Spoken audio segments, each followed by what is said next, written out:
The latest with ICE raids. 70 years after Tomas Diaz warned his fellow farm workers to flee, history is repeating itself, but now with cameras, hashtags, and quotas. Under Donald Trump's renewed administration, Immigration and Customs Enforcement, ICE, has become the tool for a brutal campaign against America's food workers, the very backbone of the nation's supply chain. Trump's inner circle, including hardliner Stephen Miller and DHS Secretary Kristi Noem, are using ICE to deliver a terrifying message: no immigrant is safe, even if they feed the nation. The goal? 3,000 arrests per day. The strategy? Go after the low-hanging fruit, literally. Data from the Labor Department shows 42% of farm workers lack proper documentation. That number makes the food industry a prime hunting ground for ICE. In coordinated raids across the country, fruit orchards and vegetable fields in California have been stormed. Berry pickers have been chased through foggy fields. A tortilla truck driver was arrested mid-delivery. A street vendor in L.A. was forcibly removed while clinging to a tree, her cries drowned out by sirens. In one particularly grotesque incident, ICE agents raided a seafood depot in Newark, New Jersey, detaining immigrants and even a Puerto Rican war veteran, a U.S. citizen, simply because he looked foreign. These aren't just stories of individual terror. They're warnings of impending economic disruption. New England's seafood industry is losing its Guatemalan and Caribbean workers. Dairy farms in Vermont, responsible for over 68% of the state's milk, are shutting down shifts. Meat processing plants in Omaha, Nebraska lost half their workforce in one ICE sweep. Restaurant kitchens in D.C., San Diego, Pennsylvania, and Texas have seen sudden disappearances of longtime employees. The 4th of July barbecues Americans just enjoyed were likely made possible by the hands of undocumented workers who are now disappeared without a trace. As smartphones record and social media amplifies these moments, public backlash is growing. Protesters flooded Omaha streets after 76 meat workers were detained. New Yorkers rallied for a Salvadoran bagel shop manager taken by ICE. In viral clips, ICE agents smash windows and pull Latino drivers from their cars. What Trump's administration didn't anticipate was visibility. Unlike in the 1950s, today's raids can't happen in the shadows. Between 1,954 and 1,957, the INS, now DHS, conducted sweeping raids on streets, buses, homes, and job sites. The stated goal? Purge communists and diseased migrants. The real target? Mexican laborers. History remembers Operation Wetback with shame. Yet its tactics, racial profiling, sudden arrests, intimidation are all being used again today. Not everyone is staying silent. Agribusiness owners, long reliant on immigrant labor, are protesting too. Chad Hartman, owner of Glen Valley Meat Plant, accused DHS of traumatizing employees and failing to improve outdated E-Verify systems. The dairy industry warns of economic collapse without immigrant workers.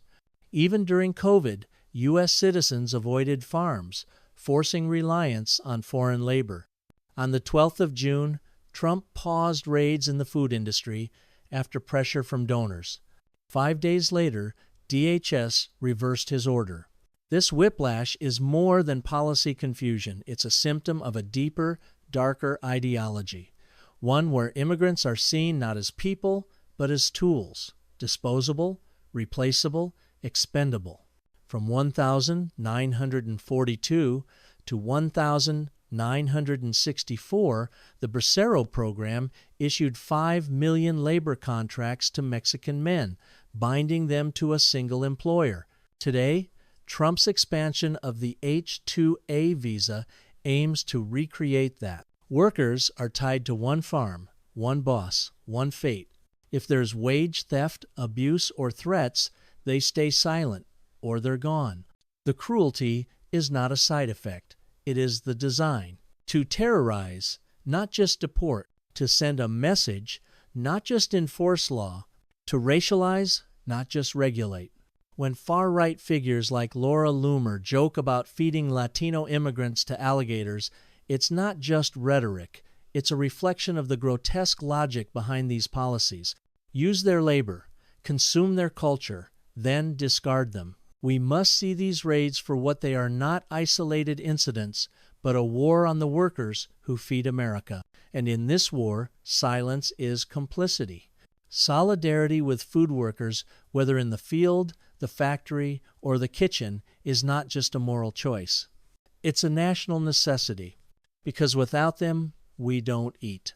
And without justice, we all starve. From his father's strawberry farm in Central California, Tomas Diaz noticed a Border Patrol vehicle driving toward a field of workers.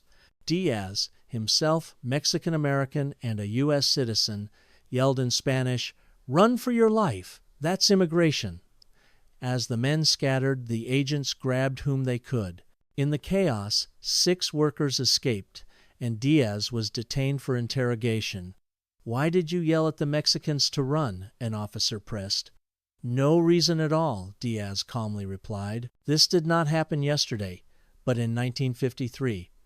Driven by fears of border infiltration by communists and criminal and diseased migrants, the Immigration and Naturalization Service, the Department of Homeland Security's predecessor, carried out Operation Wetback from 1954 to 1957. Border Patrol officers raided public spaces, workplaces, and homes and formally deported about 400,000 Mexicans, hundreds of thousands more repatriated out of fear. More than 70 years after Operation Wetback, the mass deportation campaign orchestrated by Trump, Homeland Security, DHS advisor Stephen Miller, and DHS Secretary Kristi Noem is using Immigration and Customs Enforcement, ICE officers, to conduct Orwellian raids. Trump's administration knows that targeting workers in the food chain is the easiest way to reach Miller's quota of 3,000 arrests a day. Labor Department data affirms that 42% of U.S. farm workers lack proper documentation. ICE agents are rushing into fruit orchards, vegetable fields, dairy barns, processing plants, and restaurant kitchens to arrest people on the spot. The consequences of these raids will be profound in our food labor system and greater society. First and foremost, these raids are traumatizing people. Many arrestees are disappeared, their locations unknown by loved ones and lawyers. Second, the raids will affect summer food chains and other industries throughout the year. The juicy watermelons and peaches, berry pies, barbecue, ice cream, and lobster rolls we are currently enjoying come from the labor of a heavily immigrant workforce. Almost every bit of American food and drink passes through the hands of an immigrant, and the DHS is denying this reality while terrorizing food workers with brutal efficiency. In the seafood industry, Latin American and Caribbean workers in fish processing plants in New England and on the Chesapeake Bay and the Gulf Coast ensure cod, crawfish, crab, scallops, and lobster get to our markets and restaurants. An early Trump 2.0 raid targeted a seafood depot in Newark, New Jersey. Without warrants, agents demanded documentation from workers who looked Latino and detained 3 immigrants and the warehouse manager, a Puerto Rican veteran who was eventually released but distressed that his citizenship and military service meant nothing. In New Bedford, Massachusetts, the nation's highest value fishing area, at least 24 Guatemalan men have been taken. Latin American and Caribbean workers stepped into New England's seafood industry at the turn of the century, a critical juncture when the children of Euro-American fish workers rejected their occupational inheritance. If these workers are deported in large numbers, seafood circulations will decline precipitously across the nation and globe. Summer ice cream is made possible by the milking labor of mostly undocumented and male Latino dairy workers. In April, a raid occurred at a dairy farm in Vermont, a U.S. state that would topple economically if not for milk's production. 68% of the state's milk and 43% of New England's milk comes from farms reliant on immigrant workers. Enjoyed meat at a 4th of July or weekend barbecue? A whopping 71% of animal processing workers in the U.S. are immigrants from Latin America, Asia, and Africa. When ICE agents raided the Glen Valley meat processing plant in Omaha, Nebraska, and detained 76 workers, they took half of the plant's workforce. Though Omaha has been a home for Mexican meat packers for more than a century, the local police and sheriff cooperated with ICE dragnets by blocking traffic around multiple production plants. Raids on food workers in California, which provides a third of the vegetables and more than half of the nation's fruit and nuts, have gone the most viral. Video captured a field worker being chased down in the fog, while berry and citrus workers were harassed across 3 counties. ICE agents raided a grocery store, grabbed a tortilla truck driver, and arrested a female street vendor outside a Home Depot who held desperately onto a tree as bystanders filmed and yelled, "They're kidnapping her!" It's already happening, but food sellers in our informal economy will stop working in public in greater numbers.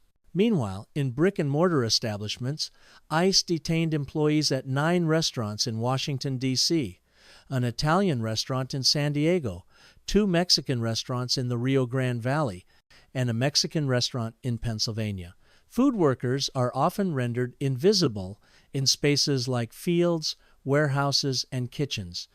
Trump's administration is hoping that this food precariat is expendable enough that Americans won't care or fight back against these workers' arrests and detentions.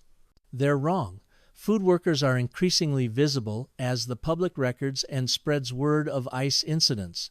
Protesters showed up at the Omaha meat plant, and locals decried the arrest of a beloved Salvadoran bagel shop manager on Long Island, New York. Chilling videos of ICE agents invading private homes and smashing car windows to grab Latino drivers are inspiring popular backlash.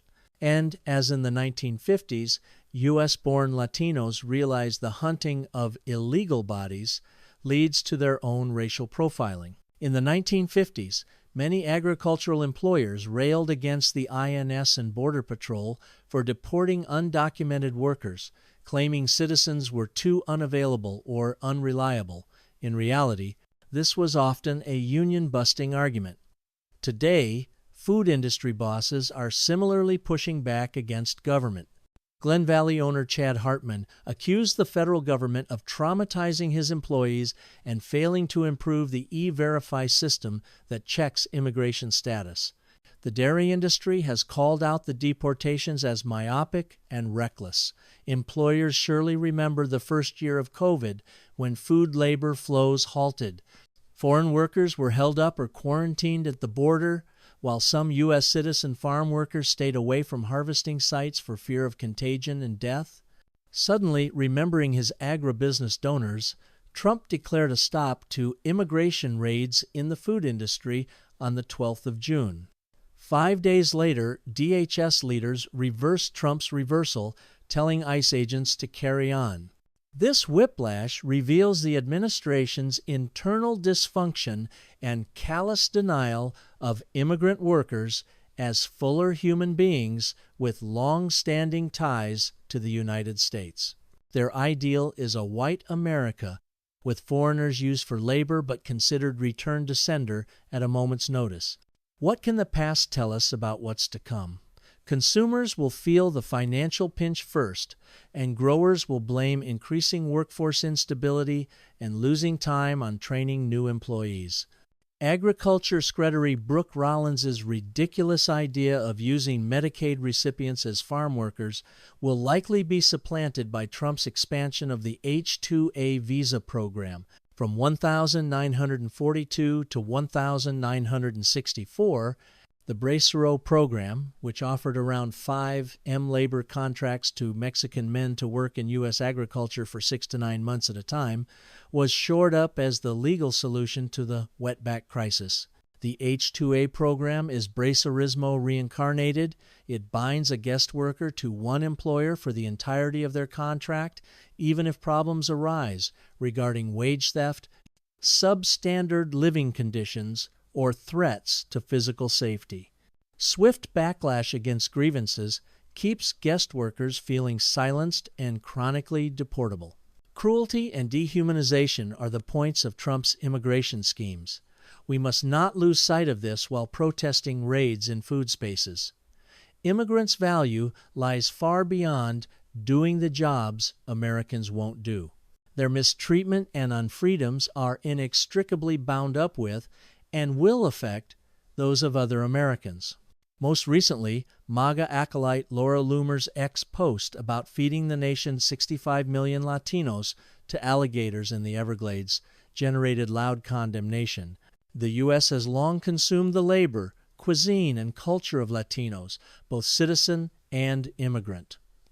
Loomer's rhetoric takes that consumption to a grotesque level of real, not just imagined, violence. Today's ICE raids are an echo of the past and stem from the Trump administration's racialization of Latinos. At best, they can be instrumentalized for labor. At worst, they are a perpetually foreign population to be eradicated.